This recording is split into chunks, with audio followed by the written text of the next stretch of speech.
Friends, last video में हमने गति शक्ति का बेसिक समझा था कि गति शक्ति है क्या, नेशनल मास्टर प्लान है, क्या हो रहा है, डिजिटल प्लेटफॉर्म पे 16 मिनिस्ट्रीज आ रही हैं, क्यों आ रही हैं, इंटीग्रेटेड प्लानिंग करने, कोऑर्डिनेशन करने के लिए, ताकि जो इंफ्रास्ट्रक्चर कनेक्टिविटी प्रोजेक्ट है जैसे रेलवे, रोड, वाटरवेज, इन सभी के जो प्रोजेक्ट्स हैं वो बेहतर तरीके से, एफिशिएंट तरीके से फिनिश हो, टाइमली फिनिश हो, कॉस्ट ओवररन ना हो, टाइम ओवररन ना हो, डुप्लीकेशन ना हो, और अल्टीमेटली लॉजिस्टिक कॉस्ट जो कि 14% से उससे घट के 8% पे आए। और जो भी जो समस्याएं जैसे कि फंडिंग की है समस्याएं और स्किल लेबर की समस्याएं ठीक हों, तो उसके 6 पिलर हैं। पहले ये समझिए कि उससे फ़ायदा क्या होगा। तो उसमें सीमलेस कनेक्टिविटी हो जाएगा, last mile integrate, air water road rail सब कुछ कनेक्ट हो गया। जो कन्वर्जेंस रेड टेप वगैरह घटेगा, ब्यूरोक्रेटिक जो बहुत ज़्यादा है वो घटेगी, जो डूइंग बिजनेस बढ़ जाएगा, लॉजिस्टिक का 14 से 8%। मॉनिटरिंग थोड़ा बेहतर होगा इसमें, जीआईएस बेस्ड, सैटेलाइट बेस्ड, और एनआईपी का एक बैकबोन होगा, नेशनल इंफ्रास्ट्रक्चर पाइपलाइन जो है 111 ट्रिलियन रुपीज का जो हो रहा है। और new economic zone cluster corridor भी बनेंगे, वो भी उसके कॉम्प्लीमेंट वो करेंगे और उसको बूस्ट करेगा। ये न्यू इकोनॉमिक कॉरिडोर को कम्पिटिटिवनेस बढ़ाएगा, ऑब्वियसली लॉजिस्टिक कॉस्ट घटेगा। तो अभी देख लेते हैं पिलर क्या है, तो इसको कैडपॉ से करिए। अब देखिए सी से क्या है, सी का मतलब हो गया आपका कॉम्प्रिहेंसिव, ठीक है। ये से क्या, एनालिटिक, एनालिटिक का मतलब क्या है, जो डेटा ड्रिवन है, तो डेटा से हम एनालाइज करेंगे कि क्या करेंगे तो कैसे बेहतर होगा। डी से है डायनामिक, पी से है प्रायोरिटाइज, कि किन चीजों को प्राथमिकता देना है, क्या पहले करना है क्या बाद में करना। ओ का मतलब optimize, optimize is very important word in logistic sector. कोई भी चीज है वहां पे मतलब आप उसको ऑप्टिमाइज जब तक नहीं करेंगे तब तक लॉजिस्टिक कॉस्ट नहीं घटेगा। मान लेते हैं एक ही सामान लाने अब सारे लोग उठ के जा रहे हैं, तो ऑप्टिमल नहीं, एक आदमी जो ला सकते हैं एक आदमी को भेजो, दूसरे आदमी को दूसरे काम पे लगाओ, इसे कहते हैं ऑप्टिमाइजेशन। या तो मान लेते हैं आपको 5 घर जाना है, 5 लोगों के घर जाके आपको कुछ एक सामान देना है, शादी के कार्ड बांटने हैं या कोई लिफाफा देना है, तो आप कैसे इन 5 के घर जाएंगे कि आपको मिनिमम डिस्टेंस ट्रैवल करना पड़े, इसको क्या कहेंगे, ऑप्टिमाइजेशन। अदरवाइज पहले सबसे दूर वाले के यहाँ जाओ, फिर उसके पास सबसे पास वाले के यहाँ आ जाओ, फिर जो सेकंड सबसे दूर था उसके यहाँ जाओ, तो फिर उसमें वो अब काफ़ी ज़्यादा उसमें डिस्टेंस बढ़ जाएगा। That is not optimal solution to the problem. तो ये हमने ऑप्टिमाइजेशन लिखा है। और एस फाइनली कैडपॉस में आपका एस है सिंक्रोनाइजेशन, कि जो भी एक जगह पे कुछ काम हो तो दूसरी जगह अपडेट हो जाए। यानी कि अगर MORTH है, मॉर्थ, अगर कोई डिसीजन ले रहा है तो वो उधर, या कोई काम कर रहा है तो मिनिस्ट्री ऑफ रेलवे को भी पता है, रेलवे कुछ कर रहा है तो इधर पता, सिंक में चले सभी लोग। ऑप्टिमाइज हो, प्रायोरिटाइज हो, कॉम्प्रिहेंसिव हो, एनालिटिकल हो, डायनामिक।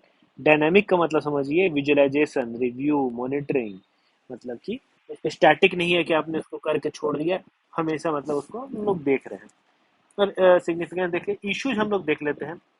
सबसे पहले है कि फाइनेंसिंग और क्रेडिट उसके लिए मिलेगा या नहीं सब्सटेंशियल, क्योंकि सारे जो मान लेते हैं मिनिस्ट्रीज हैं, डिपार्टमेंट हैं, उनमें इंफ्रास्ट्रक्चर फंडिंग क्रंच है। हम लोग जान रहे हैं 5% जीडीपी, हम लोग ने पहले जब कुछ पहले ही टॉपिक में देखा था कि 5% ऑफ जीडीपी इंफ्रास्ट्रक्चर गैप है, इंफ्रास्ट्रक्चर फंडिंग गैप है।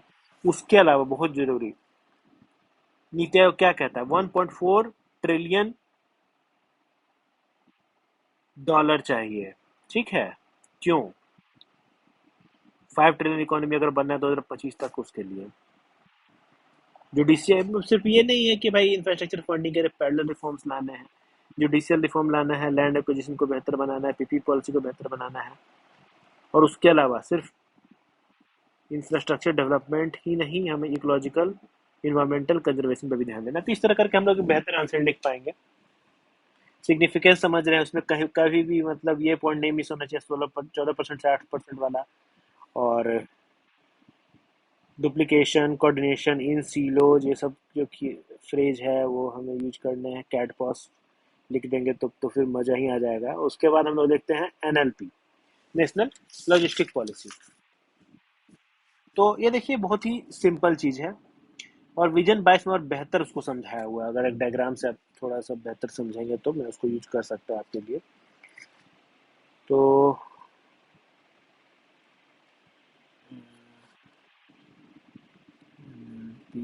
हाँ, तो देखिए ये एक बहुत अच्छा डायग्राम से समझाया था 2022 के विजन में।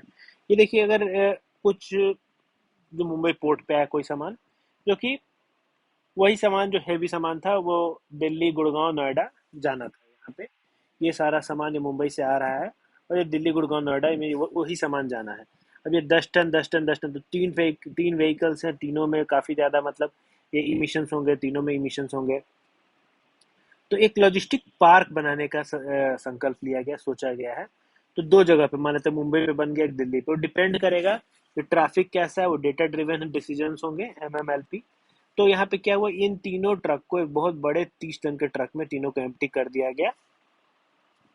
और फाइनली जब ये दिल्ली लॉजिस्टिक पार्क पे वहां पे उसको एम्प्टी करके ये जो ट्रक वापस हो गया, और ये ट्रक इसी जो 30 टन का ट्रक है, ये जो लॉजिस्टिक पार्क के बीच में ही रन कर रहा है, और यहाँ से फिर से उसको सेग्रीगेट करके इनके रेस्पेक्टिव डेस्टिनेशन पे भेज दिया गया। और कोई आवश्यक नहीं कि ये इतने बड़े ट्रक से ही जाए, अगर कहीं पे है तो अगर यहाँ पे रेलवे का भी यूज हो सकता है। जो हमें बेसिकली लॉजिस्टिक्स का क्या मतलब है, हम बार बार क्या, आप समझिए, कैड पॉस यानी कि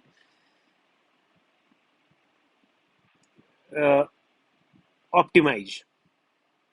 तो हमें ऑप्टिमाइज करना है, जो भी मिनिमम हो, कॉस्ट इफिशिएंट हो, टाइम इफिशिएंट हो, उस प्रकार का हमें ये मॉडल यूज करना है।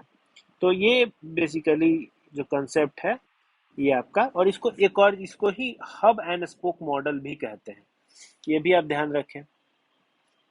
उसमें क्या होगा, अल्टीमेटली इन्वायरमेंट फ्रेंडली रहेगा, टाइम बचेगा, कॉस्ट बचेगा। इतना तो हम बेसिक समझ ही रहे हैं, अब और डिटेल में देखते हैं।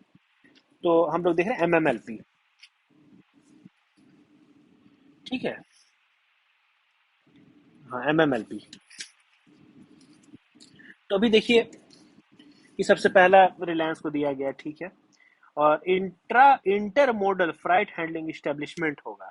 एमएमएलपी क्या होगा, इंटर मॉडल, यानी कि सिर्फ एक मॉडल ही नहीं है कि सिर्फ रोड का एग्जांपल दिया गया था ट्रक वाले केस में, बट वो उसमें और चीजें भी होंगी, जैसे कि रेलवे हो सकता है, वाटरवे हो सकता है, वेयर हाउसिंग वगैरह का फैसिलिटी। तो बेसिकली उसमें क्या है, फ्राइट हैंडलिंग इस्टेब्लिशमेंट है, यानी कि जो गुड्स होते हैं उनको हैंडल करने का एक इस्टेब्लिशमेंट बना हुआ है। अब वहाँ पे क्या होगा, वेयर हाउस होगा। अब देखिए एमएमएलपी में वेयर हाउस होगा, dedicated cold chain facility, container terminals होंगे। तो उससे क्या होगा, बेसिकली एक पॉइंट से जो आ रहा है तो एमएमएलपी में लोड हो जाएगा, उसके बाद मोस्ट इफिशिएंट जो मॉडल ट्रांसपोर्ट का मैकेनिज्म होगा उससे अपने दूसरे एमएमएलपी दूसरे पार्क में चला जाएगा, वहां से डिस्ट्रीब्यूट होकर चला जाएगा। और उसमें पीपीपी मोड यूज होगा, ठीक है, पीपीपी मोड। और सीसीईए ने कितने मैंडेट किए हैं मॉर्थ को, 35 एमएम एलपी बनाने के लिए। कौन से मॉडल में, हब एंड स्पोक, हम लोग देख चुके हैं। तो इसमें क्या है, उसमें फ्रेमवर्क फॉर इफेक्टिव एमएमएलपी से टेक्नोलॉजी ड्रिवन होना ही चाहिए, इसे फ्राइट इंफॉर्मेशन मैनेजमेंट। हम लोग इसे फ्लिपकार्ट अमेजोन पे देखते हैं कि अभी वो प्रोडक्ट कहाँ दिल्ली पहुंच चुका है, गुड़गांव पहुंच चुका है, इस तरह से हम लोग देख लेते हैं। उसका इंटीग्रेटेड सॉल्यूशंस, जैसे कि वेयर हाउसिंग, कस्टम क्लियर, मतलब आप उनको सुविधाएं देंगे तभी तो लोग आएंगे आपके यहाँ।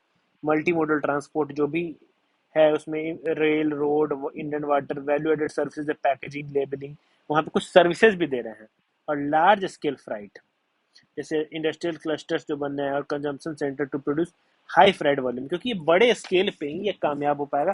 जितने बड़े स्केल पे हम लोग लैंड एक्विजिशन कर रहे हैं, कैपिटल इन्वेस्टमेंट कर रहे हैं, तो it should be very large scale, so that ये प्रॉफिटेबल पूरा प्रोसेस हो और लॉजिस्टिक्स कॉस्ट घटे। अभी एमएलपी का सिग्निफिकेंस वही है, 14% 60% लेके आना है। वेयर हाउसिंग कॉस्ट रिडक्शन है, वेयर हाउसिंग सिटीज में ना बना के हम लोग लॉजिस्टिक पार्क्स में बनाए वेयर हाउस, सिटीज में जाने लैंड का कॉस्ट ज्यादा होता है। इन्वेंट्री प्लानिंग हो, और उसका ये जो लॉजिस्टिक पार्क होते हैं ये सर्विस प्रोवाइड कर सकते हैं कि बेसिकली अभी इतना है, जो कि मान लेते हैं कि आपको पता है एक सर्टेन एक प्रोडक्ट है, कोई भी मान लो टेलीविजन है, आपको पता है कि आप इस इन्वेंट्री में जो ये एमएमएलपी, मेरे यहाँ से जो 75 किलोमीटर दूर एमएमएलपी है, वहाँ पे उसके इन्वेंट्री में अभी इतने टेलीविजन है। मैं एक स्टोर चलाता हूँ, मैं एक रिटेलर हूँ, तो उस हिसाब से मैं अपनी इन्वेंटरी प्लानिंग करूंगा कि मेरे यहाँ कभी भी शॉर्टेज ना पड़े और मेरे पास एक्सेस भी ना हो। ऑप्टिमाइज मैं भी कर सकूंगा, और इफिशियंसी पूरे सिस्टम की बढ़ेगी। ये नहीं कि मैं बहुत सारे मैंने मंगा लिए और मेरे यहाँ फिर गोडाउन में पड़ा हुआ है, गोडाउन का मैं चार्ज पे कर रहा हूँ, रेंट पे कर रहा हूँ। तो ये ऐसी चीज़ें नहीं है। उसके अलावा ग्रेटर एफिशिएंसी थ्रू टेक्नोलॉजी, जैसे कि सप्लाई चेन मैनेजमेंट में टेक्नोलॉजी का बहुत ज़्यादा यूज है। सरकार एक एक मैं एग्जांपल देता हूँ आपको, वो आप ध्यान रखेंगे। सप्लाई चेन मैनेजमेंट का बहुत बेहतर एग्जांपल होता है, बहुत बेहतर इम्प्लीमेंटेशन हो रहा है एनएफएसएम में, नेशनल फूड सिक्योरिटी एक्ट में। जो भी ट्रक्स का मूवमेंट है और ये सारी चीज़ें आजकल ये सब एंड टू एंड डिजिटलाइज है, और सप्लाई चेन उसका पूरा डिजिटलाइज देखा जा रहा है। और बिग डेटा एनालिटिक्स भी यूज हो रहा है कि क्या कौन से फेयर प्राइस शॉप में कितना देना है, क्योंकि अब तो वो भी आ गया है one nation one ration card. तो बेसिकली इंटर ये हो गया है कि पोर्टेबिलिटी भी आ गया है। एक माइग्रेंट लेबर बिहार का, वो महाराष्ट्र में भी राशन उठा रहा है, तो कैसे पता रहेगा कि बेसिकली एक फेयर प्राइस शॉप को कितना लोकेशन देना है। तो उसमें और बहुत बल्क में डेटा है, क्योंकि लाखों फेयर प्राइस शॉप है भारत में, और आप जान रहे हैं कितने अमाउंट में फूड ग्रेन्स का ट्रांसपोर्टेशन स्टोरेज एफसीआई वगैरह कर रहे हैं। तो उस केस में बिग डेटा एनालिटिक्स और एआई बहुत कम आते हैं। और एसेट्स का यूज कीजिए, इसमें भी पॉल्यूशन का रिडक्शन, ठीक है, ये सारी चीजें हैं। और चैलेंजेस क्या है, वही रोड वाला बता दीजिए, 50% रोड का हो रहा है। Rail transport is marginal. Rail transport क्यों मार्जिनल है, उसके 3 वजह है, ठीक है। यहाँ पे देखिए बहुत बेहतर बताया है, आप इसको यूज करेंगे कहीं ना कहीं। Adverse pricing, rake booking practice and intermodal facility, ये 3 चीज रेल ट्रांसपोर्ट की समस्या है, जिसके कारण वो बहुत महंगा हो जाता है रोड से भी। और रोड क्यों 65% है, सोचने वाला सवाल है। तो एक तो क्रॉस सब्सिडाइजेशन, हम लोग पता है कि पैसेंजर जो है उसको हम लोग पैसेंजर जो सेगमेंट है उसको सब्सिडाइज कर रहा है गुड्स सेगमेंट, फ्लाइट सेगमेंट।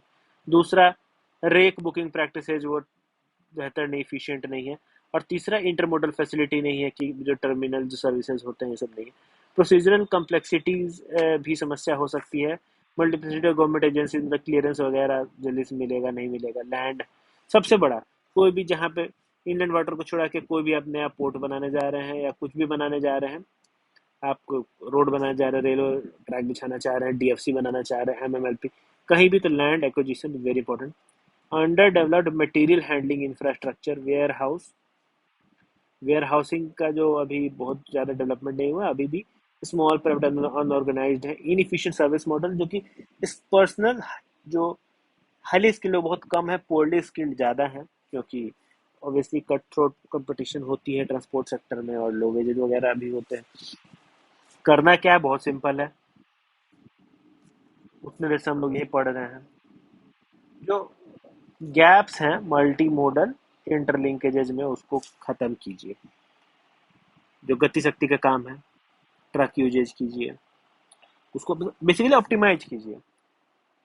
और क्लीन फ्यूल यूज कर सकते हैं हम लोग, पीपीपी फ्रेमवर्क, और सेंट्रलाइज कर सकते हैं अप्रूवल, और सिंगल विंडो अप्रूवल का सिस्टम निकालें, कि मतलब लोग दौड़े ना, डिजिटल सॉल्यूशंस का और ज़्यादा बेहतर यूज करें। तो बेसिकली एमएमएल पे हमने देख लिया। अभी जो फाइनल टॉपिक है वो भी हम लोग जरा देख लेते हैं।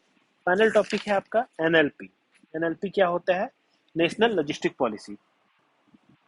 तो लॉजिस्टिक्स में हम लोग जान गए क्या है। तो लॉजिस्टिक पॉलिसी क्या हो सकती है, बहुत ही जनरल शब्दों में अगर बात करें तो वो बेसिकली वो चाहता है सीमलेस फ्लो ऑफ गुड्स।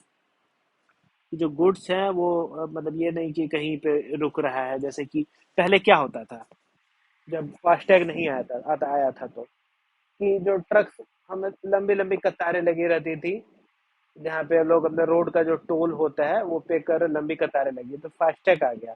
तो फास्टैग में क्या, 10 सेकंड के अंदर, 5 सेकंड के अंदर वहाँ टोल टैक्स से कोई गाड़ी पास होती, एक्सक्यूज मी। तो क्या हुआ, सिस्टम ऑप्टिमाइज हुआ, ईवे बिलिंग सिस्टम आ गया। तो उस प्रकार से सारे लॉजिस्टिक्स है और ऑप्टिमाइजेशन है। तो बेसिकली क्या, seamless movement of goods and increase competitiveness in domestic and global market, ये है नेशनल लॉजिस्टिक पॉलिसी का लक्ष्य। अभी आप देखिए विजन क्या है, 23 वाले 2023 के विजन पीटी 365 के पेज नंबर 127 पे आप बेहतर तरीके से उसको देख पाएंगे। देखिए, टारगेट एकदम फिंगर टिप्स पे होना चाहिए। लॉजिस्टिक्स जहां भी वर्ड है 14% से 8% लेके जाना 2030 तक। दूसरा, जो रैंकिंग है वो बहुत खराब निकाल दिया। जो एलपीआई निकाला है, मोस्ट प्रोबेबली जो वर्ल्ड बैंक निकालता है, लॉजिस्टिक परफॉर्मेंस इंडेक्स, उसमें भारत को 38वां स्थान है। तो उसको अंडर 25 लेके जाना है 2030 तक। और तीसरा, ये data driven efficient logistic ecosystem, ठीक है, तो हम लोग जान रहे हैं कि डेटा एआई जैसे है और बिग डेटा है।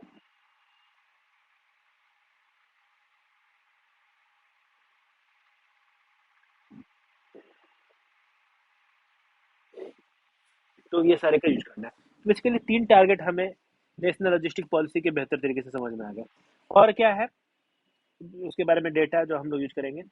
अभी 250 बिलियन का लॉजिस्टिक सेक्टर है, जो कि $380 बिलियन का होने की संभावना 2025 तक, 250 और 380 भूलना नहीं है। अब क्या क्या कुछ स्कीम्स हैं वो देख लेते हैं। तो देखिए, वो तो हमने देख लिया कि एलपीआई का रैंकिंग है।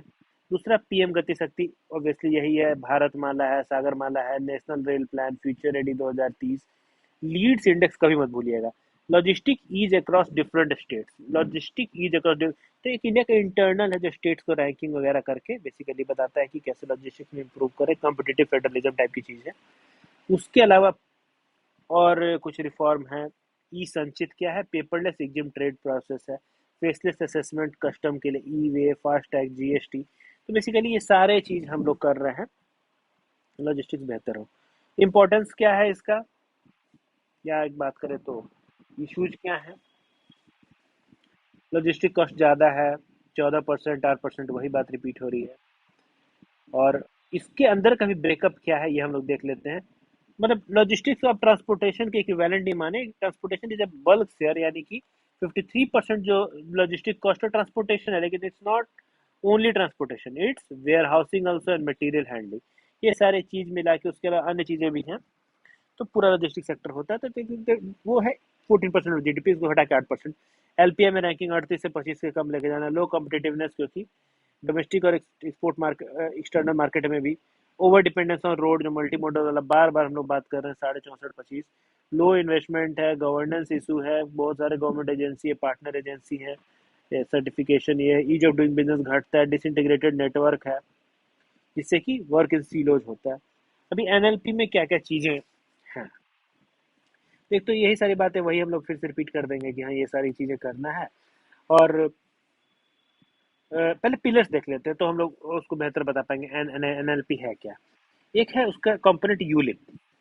यूलिप का वेबसाइट खोल कर देख सकते हैं, अदरवाइज नहीं भी देखे तो एक वेबसाइट है। तो ट्रांसपोर्ट सेक्टर के जितने भी सर्विसेज हैं वो यूलिप वेबसाइट पे आप जाएंगे तो दिख जाएगा, रोड का ये सर्विस है, रेल का ये सर्विस है, इस तरह से सब लिस्टेड होगा। और सारे के बीच में तो कनेक्टिविटी इस तरह का होगा। तो एक्सपोर्टर जो है बहुत कम्बरसम प्रोसेस से बच जाएंगे। यूलिप देखिए, unified logistic interface platform. ULIP कभी मत भूलिए, यूनिफाइड लॉजिस्टिक मतलब सारे लॉजिस्टिक वही है ना, रोड है, रेल है, इंडियन वाटरवे, सब लिस्टेड है, सारे अपने सर्विसेज दे रहे हैं। उससे बेसिकली आप एक रूट भी डिसाइड कर सकते हैं, बहुत सारे फैसिलिटीज दे रहे हैं। तो जैसे कि आप मान लेते हैं इस पे आप अपना क्वेरी कर सकते हैं, कोई समहाउ आप अपना डिसाइड कर सकते हैं कि हाँ ठीक है, मुझे यहाँ से यहाँ मटेरियल ले जाना है, तो बेस्ट पॉसिबल क्या है, ये इसमें रूट क्या हो सकता है, इस तरह का। तो यूनिफाइड लॉजिस्टिक इंटरफेस प्रोग्राम एक हो गया। दूसरा, इंटीग्रेशन ऑफ डिजिटल सिस्टम्स, जैसे कि जो सिस्टम ऑफ 7 डिपार्टमेंट जैसे डेटा, रोड है, रेल है, कस्टम, एविएशन, कॉमर्स, ये सबको डिजिटलाइज करके आईडीएस बना दिया, integration of digital system. Ease of logistic क्या है कि मतलब कोई भी जो इशू है, परफॉर्मेंस इशू, डायरेक्टली सरकार को जाके बात करें। ई लॉग्स मतलब एक तरह से ये ग्रीवेंस एड्रेसर सिस्टम टाइप को ई लॉग्स। सिस्टम इंप्रूवमेंट ग्रुप क्या है? मॉनिटरिंग के लिए ग्रुप है।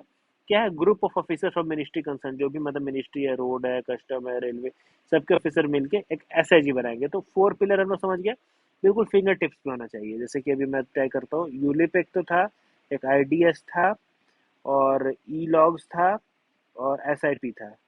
ये हाँ एसआईजी था, sorry, system information improvement, sorry, system improvement मतलब सिस्टम को कैसे इम्प्रूव करें, उसके लिए एक ग्रुप ऑफ ऑफिसर। तो ठीक है, ये हो गया। उसके अलावा हम लोग देख लेते हैं standardization of physical asset benchmarking, resource development, capacity building. अभी देखिए, इस जो स्टेट और सिटी लेवल लॉजिस्टिक प्लान बनाना, ये नहीं कि नेशनल लॉजिस्टिक प्लान बन गया, कर दी सकती तो हो गया। उसको मतलब कि आप बिल्कुल लोकल लेवल पे ड्रिल डाउन करके स्टेट और सिटी लेवल, ग्राम पंचायत लेवल या block level, city level, municipality level, इस लेवल तक जब तक तोड़ के उसको नहीं ले जाएंगे तब तक हम लोग एफिशिएंट नहीं उसको बना पाएंगे। दूसरा, ये sectoral plan for each sector, ये भी आपको प्लानिंग करना पड़ेगा। तो ये हो गया आपका सिटी मतलब regional plan and sectoral plan, ये भी बन जाए। लॉजिस्टिक पार्क तो बनाना ही है। इस तरह से करके हम लोग देख रहे थे। और इग्जिम लॉजिस्टिक्स कैसे हैं, infrastructure procedure gap in connectivity and create efficient and reliable logistic network. तो ये सारे मतलब एनएलपी के, हाँ ये जो चार बताया उसका तो कुछ एक्स्ट्रा पॉइंट लिख देंगे, that will be more than enough. Issues पता है आपको, एनएलपी क्या है, टारगेट पता है, और फाइनली आप उसमें क्या करना है तो ये लिख देंगे। अब एआईसीटी क्या कर रही है, अब देखिए हमारे पास कोर्सेज है, professional course, we need lot of trade personal.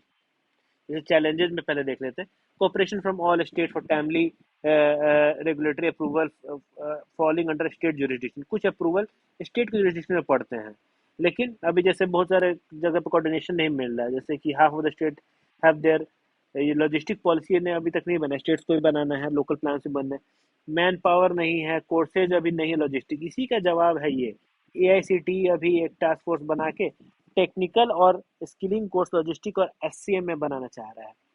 Digital connectivity to complement the logistic policy, क्योंकि आप लॉजिस्टिक पॉलिसी बना लेंगे, सारा डेटा ड्रिवन डिजिटल होगा, और यहाँ पे डिजिटल डिवाइड होगा, डिजिटल गैप होगा, तो फिर मुश्किल है। एक्सेप्टेंस ऑफ डिजिटल टेक्नोलॉजी क्या है, क्योंकि बेसिकली ट्रांसपोर्ट यूनियन का रजिस्टर्स हो सकते हैं, आप ध्यान देंगे। और limited alternative to first and last mile connectivity provided by road, तो रोड अभी भी जान रहे हैं 64.5% है, मतलब ये उसको उसके डोमिनेंस को थोड़ा कम करना पड़ेगा रोड के। और स्टेट का पॉलिसी बना लेना है वो एनएलपी के थ्रू, मतलब आगे क्या करना है, एआईसीटी वाला बात लिख सकते हैं।